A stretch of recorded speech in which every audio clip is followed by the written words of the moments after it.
আসসালামু আলাইকুম গাইজ, আশা করি আপনারা সবাই ভালো আছেন। তো আজকে আবার চলে আসলাম বেনাপোলের নতুন একটা আপডেট নিয়ে।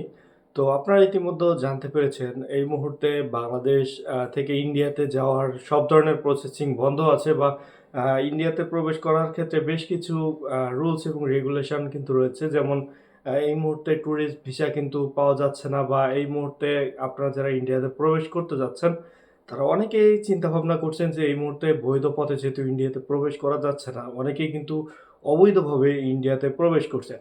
তো এটা আসলে অবৈধভাবে প্রবেশ করাটা দণ্ডনীয় অপরাধ। আমরা আপনাদেরকে রিকোয়েস্ট করব, কেউই অবৈধভাবে ইন্ডিয়াতে প্রবেশ করবেন না। এই মুহূর্তে ট্যুরিস্ট ভিসার সবশেষ আপডেট আমরা যতটুকু জানতে পেরেছি, বা আমরা যতটুকু জানতে পেরে আপনাদেরকে নিউজ দিতে পারবো, সেটা হচ্ছে বাংলাদেশ থেকে ইন্ডিয়াতে যাওয়ার যে ট্যুরিস্ট ভিসাটা রয়েছে, ভিসাটা কিন্তু এই মুহূর্তে প্রপারলি অফ রয়েছে। যেমন ট্যুরিস্ট ভিসা বাংলাদেশ সরকার পরিবর্তনের পর থেকে কিন্তু ট্যুরিস্ট ভিসাটা ইন্ডিয়া সরকার আমাদেরকে প্রোভাইড করছে না। তারা কিন্তু স্থগিত করে রেখেছে বাংলাদেশ থেকে ট্যুরিস্ট ভিসাটা।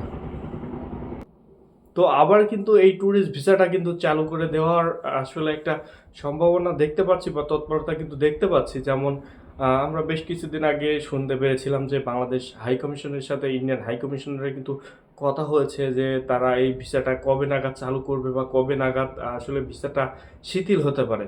তো তারা এখনো পর্যন্ত কোনো ধরনের আনুষ্ঠানিকভাবে তথ্য আমাদেরকে জানায়নি, বা আমরা এখনো পর্যন্ত কোনো কিছু জানতে পারি নাই। কিন্তু আমরা এইটুকু বলতে পারি, খুব দ্রুততার সাথে হয়তোবা বাংলাদেশ থেকে ট্যুরিস্ট ভিসাটা খুলে দেওয়া হবে। তো মেডিকেল ভিসা কিন্তু বরাবরের মতোই চালু আছে, কিন্তু তাদের যে এন্ট্রি ফিটা সেটাই কিন্তু তারা বাড়িয়ে দিয়েছে। তো এটাই কিন্তু সর্বশেষ আপডেট নিউজ ছিল। সবাই ভালো থাকবেন, সুস্থ থাকবেন, আবিদ বেনাপোল টিভির সাথেই থাকবেন। আসসালামু আলাইকুম।